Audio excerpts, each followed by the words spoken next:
So being the holiday season still, I'm going to do a short and easy tutorial of a holiday decoration. We're going to be making 3D snowflakes.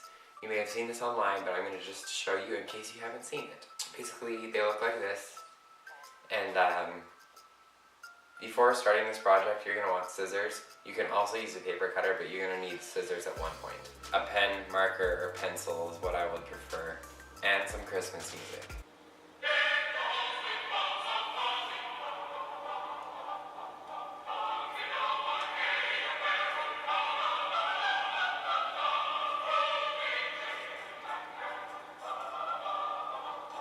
Scotch tape. If you want to make this process a little bit easier, you can also use, additionally, double stick tape. You're also going to need 6 white sheets of paper. You can use other color paper if you want. You can use just an 8.5 by 11 sheet of paper. The ones that I'm going to use aren't going to use a full square because you're going to need squares to make this.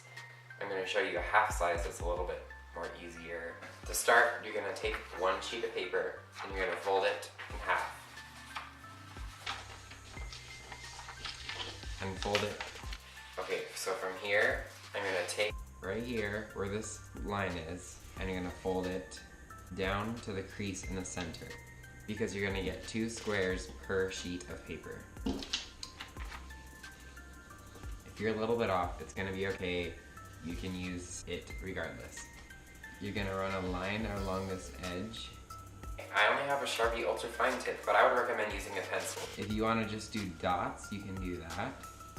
This doesn't have to be a perfect line because you're never going to see this line after you cut this paper. Unfold this again, kind of fold a seam along that line. You can use this center fold to line it up. And use your nail to make this crease very well because you're going to end up ripping this paper, and just separate the paper. If you prefer to use a paper cutter or scissors, you can do that too, it doesn't matter. This is just easier for me because I don't have one. And now you're going to fold this cut paper in half.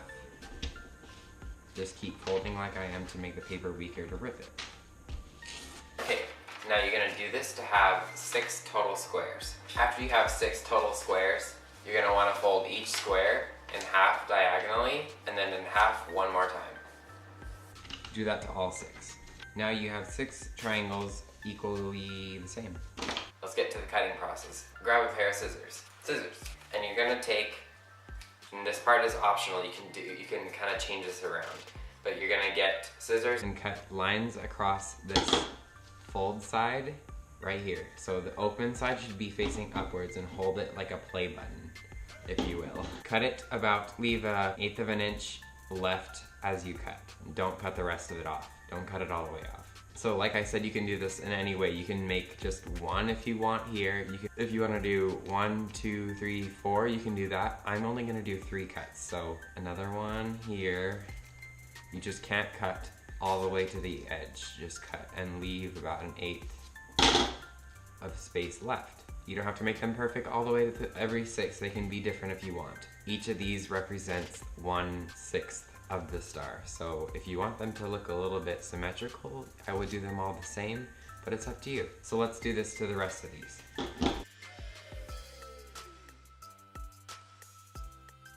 Now that I have all 6 done, I'm gonna want to unfold every single one of them, and now onto the rolling and taping section. Get the smallest section, and you can use a pen or your finger to kind of roll this to make a crease. Or you can just roll it like this if you want. Or you can crease it down, whatever you want. This is gonna work for me. You're gonna get a section of tape, I ripped one up, about this big. And you're gonna take every other section and tape them together. So this one's up, so I'm gonna go not this one, but this one here. Put a piece of tape on the end and grab that same across section and tape them together. I left about overlap, about 1/2 inch. Again, but this time, since there's no more alternating, you're gonna flip the side and do these sides. Again, about 1/2 inch. Make sure to do that pretty symmetrical.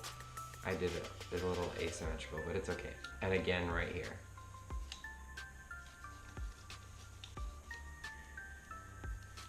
Your paper should all be alternating its directions. It goes this way, this way, this way, and that way.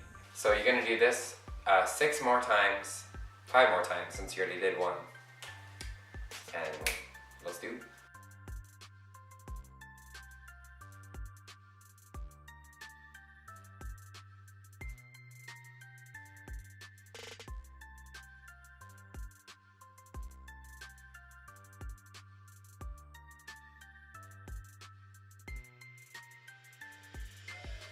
So now that you have 6 of these individual things, we can bring them together to make the snowflake. You're probably like, I'm so confused at this point and I hope I'm doing this right.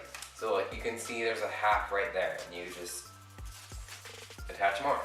Alright, so get about an inch piece of tape and just attach. I usually try to alternate these little things, so it goes small, big, and then you attach big side to small and it continues to alternate. So take these points and attach them together just like this. Continue to do that all the way around. So attaching small to big also at the point. For this last one, I'm gonna bend like a 1/2 inch to 1 inch, 3/4, whatever, in, and then put this piece of tape on the folded side. Oops. Kind of like inserting it with that fold, if you can tell. Like that.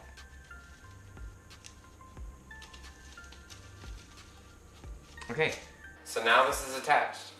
You can stop here if you want, if you don't care about detail, and just hang it up on your ceiling, on your wall, whatever you want to do. You can tape it to the windows if you want.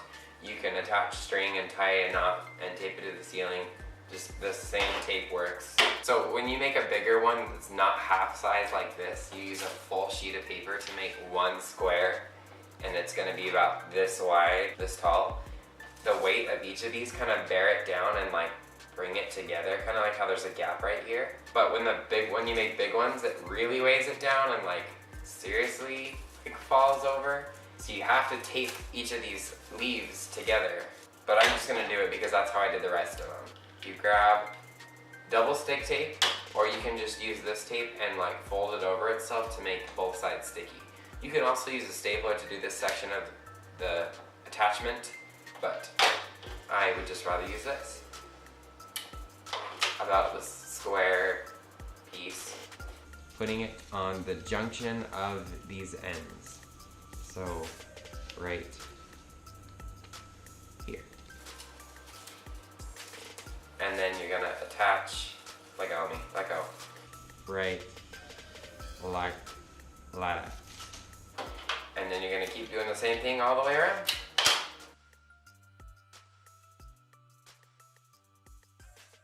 Your finished snowflake, but this time more strong than the previous one. There you have it, how to do a DIY snowflake. I completely forgot to film an outro for this video, so if you liked it, give it a thumbs up. And if you really liked it, share this with your family. I don't have another hand.